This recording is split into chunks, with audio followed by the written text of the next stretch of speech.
yikoreye ibyaha byawe n'ibyanje, yikoreye bwa busambanyi bwawe, yikoreye bwa busuma bwawe, yikoreye bwa bubeshi bwawe, yikoreye kwakuraguza kwawe, yikoreye rya shari ryawe, yikoreye yikoreye bya byaha byose uzi. Kuko Imana ntikunda icyaha, irakunda umuntu ariko ntisuporta icyaha. Murumva ko n'umwana wayo umwe w'ikinege yari afise yakunda cyane, igihe yari yambaye icyaha ntiyashoboye kumuraba. N'uyu munsi Kristo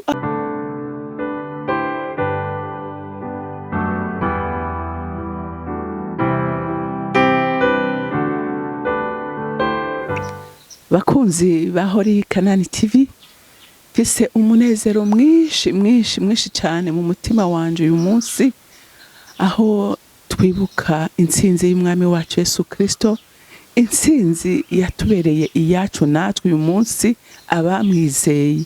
Kuko Kristo ava mu ijuru, yakuwe no kugira ngo aze kudutabara, yakuwe no kugira ngo aze kudusubiza mu kibanza Data yari yaraduteguriye kera, ariko umwasi akidukuramwo aciye mu bavyeyi bacu ba mbere, kuko yarabahenda, ahenda Eva, hama kandi Imana yari yarabwiye Adamu ati ndaguhaye iritongo n'ibirimwo vyose n'ivyawe, atariko ico nkubujije ni kimwe, umunsi wariye ku giti kimenyekanisha ikibi n'iciza nta kabuza uzopfa. Hanyuma Satani kubera ari umwasi w'ivyiza, azahenda Eva, bajya kuri ca giti, ahako n'umugabo wiwe, hama batandukanywa n'Imana. N'uwavuka wese yavuka yafise icaha c'inyanduruko gituma adashobora guseruka mu maso y'Imana, kuko Imana yacu yanka icaha, ikunda abantu ariko yanka icaha. Rero n'umunezero uyu munsi ku mukristo wese, n'umunezero ku mukristo wese, aho twibuka ni anniversaire yo kwibuka intsinzi Kristo yadutsindishirije. Reka dusenge. Mwami wanje, Mana yanje, nje nguhimbaza, nje ngutazira, nje nkunenahaza kubwo rukundo wawe rwinshi n'imbabazi zawe zihebuje watugiriye nk'abana bawe. Wemeye gutanga umwana wawe umwe w'ikinege wari ufise mu ijuru, umwana yaguhimbara, umwana yakunogera, uremera uramutanga, kuko wabonye utoheba isi, wabonye utoheba umwana w'umuntu kubera urukundo umukunda, wabonye ko utoburiza uwamwe ngo umugambi wawe wateguye kuva kera isi itarabaho ngo uburizwemwo. Wemera gutanga Kristo, nawe aremera araza, kuko nta wundi n'umwe yabonetse mu ijuru, nta numwe wundi mwisi n'intwari zikuzimu, nta numwe yabonetsemo gucungura isi, ariko Yesu Kristo umwana w'Imana nzima aravuga ngo Data, ngo ndamanutse gucungura umuntu, ngo ndamanutse kubumbura ico gitabo. Oh, haleluya, haleluya. Yesu turaguhimbaza, Yesu turagutazira, Yesu turakuninaza kuko watugiriye neza. Mbega yataba wewe uyu munsi turi bande? Uyu munsi yataba wewe twari gutabagwa gute? Uyu munsi yataba wewe twari kwemegwa gute? Turashima amaraso yawe Mwami, turashima amaraso y'igiciro wamenye. Erega intama ntiyigeze ahimbara Imana, erega inka ntiyigeze ahimbara Imana, oh inuma n'inyoni ntibyigeze bihimbara Imana, kuko ibyo byose byamena bidashaka, byamena amaraso bitaka, ariko weho Kristo wamenye amaraso y'umutima, uravuga ngo ndagukunda mwana w'umuntu, ndagucungura mwana w'umuntu.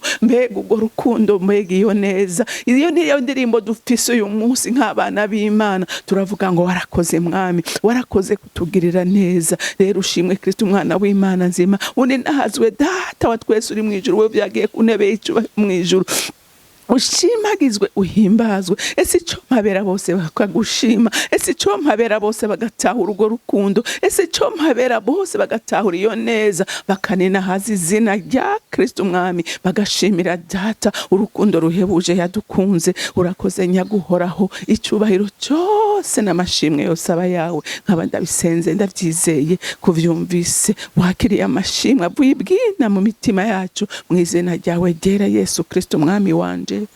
Amen, amen. Aka kanya nagira dusubire twibukanye imibabaro umwami wacu yagize.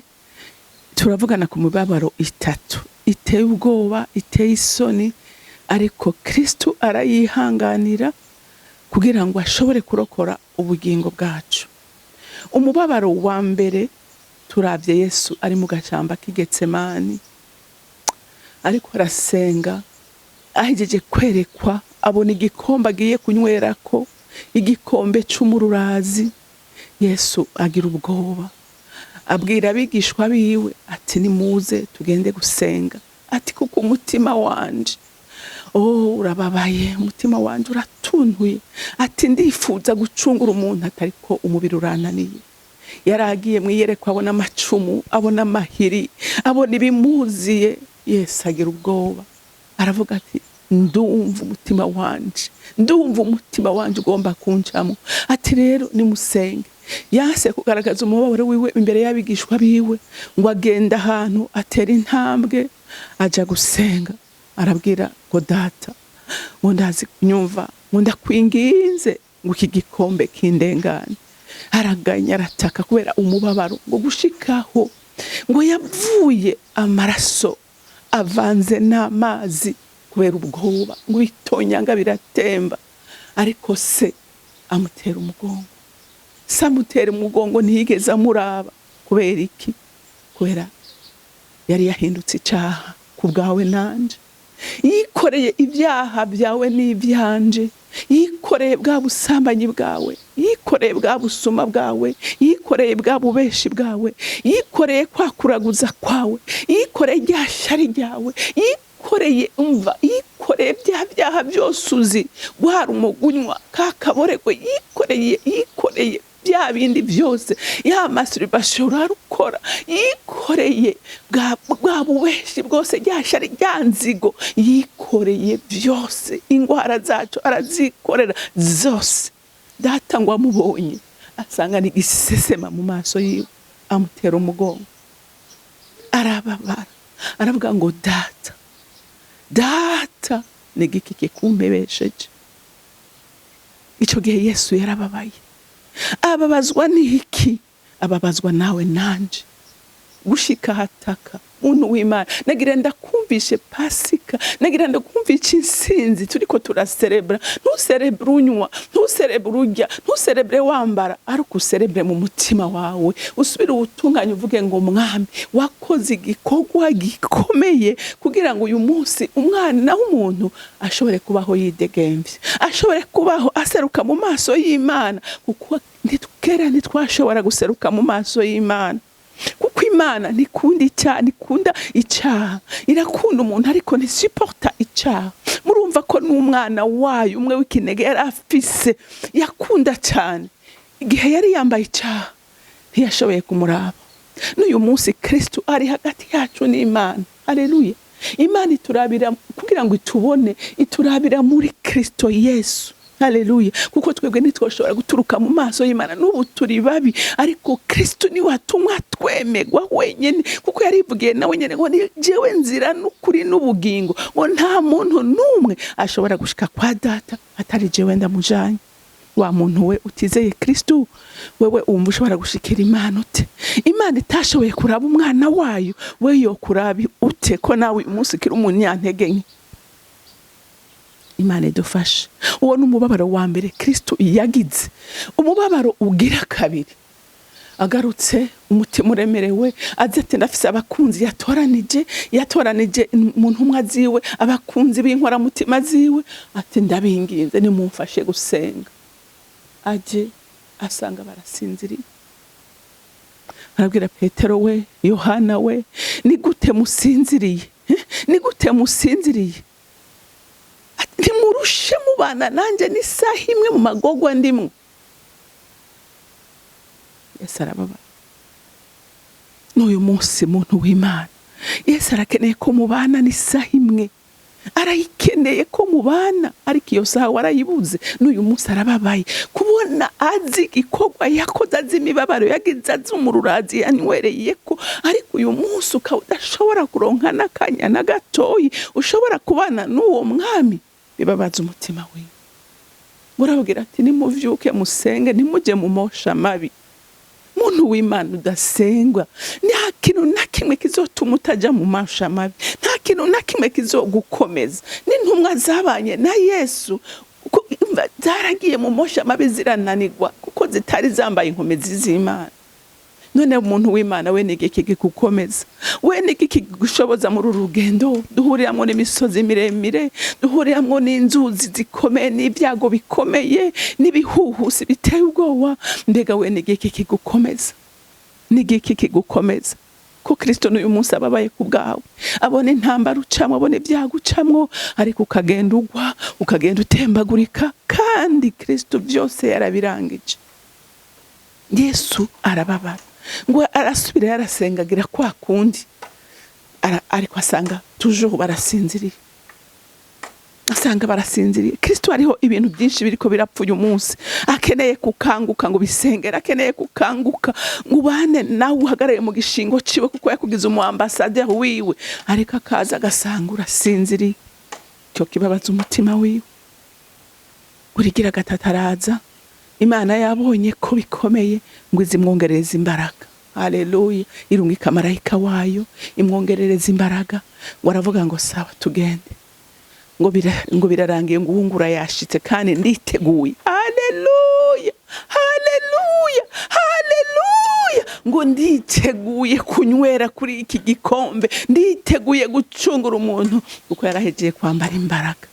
Haleluya, yarahejeje kwambara imbaraga. Ikindi gihe Yesu yarababaye no kubona bamwambika ubusa. Umugabo w'imyaka 33 kumwambika ubusa imbere y'amahanga, imbere y'abigishwa b'imbere ya nyina, imbere y'abato n'abakuze, bamwambika ubusa. Byaramubabaje, ariko yari yamaze kwambara inkomezi, yari yamaze kuvyemera. Muntu w'Imana, Kristo ntacyo atabonye ku bwawe nanje. Haleluya. Ntacyo atabonye, baramucumita, baramucunaguza, bamwambika urugori rw'amahwa. Gerageza wiyumvire kwambara urugori rw'amahwa, bagakubitisha inyundo kugira amahwa yinjire kure, amagunguma n'amahwa maremare. Nababaza niyo rigucumise gusa urarigwara igihe kirekire.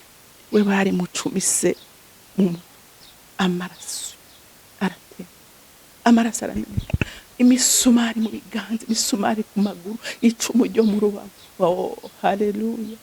Ariko ibyo byose aravuga ngo umwana w'umuntu ndakukunda, ngo data ngo bababarire kuko batazi icyo bakora. Mbega imbabazi z'umwami, mbega urukundo rw'umwami, mbega ubuntu buhebuje. Mwami wanje ndakuninahaje ubugira kandi, mwami wanje ndakuninahaje ubugira kandi. N'uyu munsi imbabazi zawe ziracyari, n'uyu munsi y'umusaraba uracyatabara abantu. Amaraso yawe aracyatemba, amaraso yawe araceza. Ese icomo uyu munsi abantu bose bakagaruka, abatarakumenya bakakumenya, bakegera umusaraba mwiza. Oh, la sky child ko saya light bondi, kugira ngo ayo maraso yawe abeze kandi abatunganye, aduhindure kandi aduhingure twese. Oh, haleluya. Amaraso yawe bari cyaha uyu munsi, cyaha kinyanduruko. Harabagifise urubanza imbere y'intebe y'Imana, utaramwizera wese afise urubanza. Ndakwinginze muntu w'Imana ikuranyumva, egera umusaraba, egera uyu mwami akubabarira kugira ngo wemegwe nk'umwana mu rugo. Uyu munsi nagira ndakubwire, ukaba utaramwizera umuntu w'Imana, ariko nturi umwana w'Imana. Ariko Kristo inyota afise, agahinda n'umubabaro afise, nuko yifuza kuba umwana, kugira ngo ube umuraganwa nawe mu bwami bwa data. Kuko yaravuze ngo asubiye mu ijuru ngo ngiye kubategurira ibibanza, ngo kugira ngo aho nzoba ngo namwe ariho muzoba. Yifuza ko umuntu wese azobana nawe, ariko ntihagire uzogwa mu mahonera aho Satani yateguriye abiwe azobajana, kuko hari umubabaro. Haleluya, haleluya. Ndafise inkuru nziza kumumama. Haleluya. Ndafise inkuru nziza kumumama. Umumama yari yaracinyijwe, umumama yari yarasuzuguwe, yari yaribagiranywe n'amateka yaramwibagiye. Ariko ndagufitiye inkuru nziza, ngufitiye inkuru nziza kuri umugore w'agaciro, kuri umumama w'agaciro, kuko niwe wavyaye umwami. Haleluya. Imana yitije inda yawe icisha mu mukiza atamubonano w'umugabo uhabaye, ariko kubw'ubushobozi bwa mpwemu yera. Haleluya. Nagira ndakubwire ngo ntukifate kuri ubusanzwe. Amateka yakubwiye kuri umuntu akiriritse, kuri umuntu w'inyuma, ariko uri uw'agaciro kanini, uri uwo kwamamaza amakuru meza. Haleluya. Aba umugore niwe yashitse kumva ya Yesu bwa mbere. Haleluya, haleluya. Araza aratangaza ati umwami wanje namubonye yazutse. Mbega ubutumwa bwiza buruta kuvuga inkuru y'umuzuko wa Kristo. N'ubuhe bundi butumwa bwiza abantu b'Imana umugore atovuga. Haleluya. Nagira ndakubwire mugore ngo uri uw'agaciro kanini mu maso y'Imana. Imana iragukeneye mu bwami bwayo. Imana iragukeneye kwikorera kuko uri udasanzwe. Iyo ndiko ndiyumvira kuri aba bagore bazindutse kare kumva, nkibuka nkiyumvira bari babonye neza n'amaso yabo kuba batoranije abasoda bakomeye bo gucunga imva. Haleluya. Bafashe imva ya Yesu bayishira ngo kwikibuye kinini, baca bafata ishashara barahoma. Araho niyumvire mbega aba bagore ibyizigiro babikuye byo kwiyumvira ko botwara ibyo kujya gusiga umwami wabo.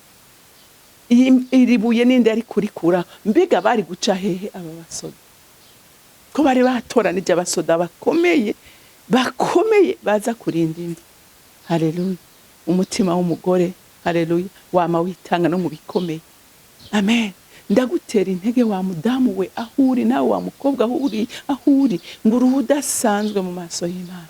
Uhaguruka ukorera Imana kuko Imana irakuzi kandi iragukunda kandi yagutoranije kera cyane. Rero nukuri numva ari rijambo nagomba kubabwira, ngomba ko dupartaja ngo twibuke urukundo rwa Kristo. Twibuke ko Pasika, haleluya, ikujabutse. Haleluya. Ikujabutse igukure muri izo ntege nke warurimo, igukure muri uko kutamenya warurimo, ujabuke umenye by'ukuri urukundo rwa Kristo. Umenye ko icyo Pasika ivuga. Haleluya. Pasika niyo kukujabutsa. Amen. Mwibuka abanyisirayeli bajabuka, Imana yarababwiye ngo mugende mubage umwagazi ngo w'intama, ngo musiga amaraso ku bishimajyango by'inzu zanyu, ngo kandi ngo umurimbuzi niyo yaza ngo azorengana. Haleluya. Haleluya. Bazorengana inzu zanyu, ngo mugabo hatazoba hari amaraso, ngo imfura yo mu rugo rw'izopfa. Bisigura n'uyu munsi umuntu ateme kunywa ku maraso no ku mubiri wa Kristo nta kabuza no gupfa azopfa nawe nyene. Haleluya. Ariko imbabazi ziriho zaratanzwe, ariko abana b'abantu base kuzakira. Rero ndakwifuriza kwakira imbabazi za Kristo kugira ngo umwasi akurengane. Mana data rugira byose uri mu ijuru, sindambirwa kugushimira no kugushimagiza no kukuninaza no kugukengurukira urukundo ruhebuje wakunze umwana w'umuntu. Wakunze umwana w'umuntu urukundo ruhebuje, no mu ntege nke ziwe ntiwamuretse ntiwamutaye, kandi wari waramuhaye isezerano ko niyajya kuri kijya giti azopata akabuza. Ariko kubwo urukundo rwawe n'imbabazi zawe nyinshi wakoze ibishoboka byose kugira ngo urokore ubugingo bwiwe. N'uyu munsi uracyahamagara, n'uyu munsi uracyasemerera kugira ngo ntihagire abagwa mu mahonero, ntihagire abagwa mu mahonero. Wegera ya maraso meza, n'uyu munsi araceza, aracyatunga, aracyahingura, cyahindura aya maraso aratemba kugira ngo yoze umuntu wese, kuko na Kristo ubwiwe arahamagara ngo ndi ku muryango ndadodora, ngo wemera kunyugururira wese ngo ndinjira tubane nawe. Yo ndasenze ngo iyi Pasika umuntu wese yugurura umutima wiwe, aho kibanza uyu mwami arankayicara kugira ngo amuhindure. Mana ndagushimiye kandi ndakuninahaje icubahiro cyose n'amashimwe yose aba yawe. Nkaba ndabisenze ndabyizeye ko byumvise mu izina rya Kristo Yesu. Amen, amen. Pasika nziza kuri mwese, ndabakunda cyane.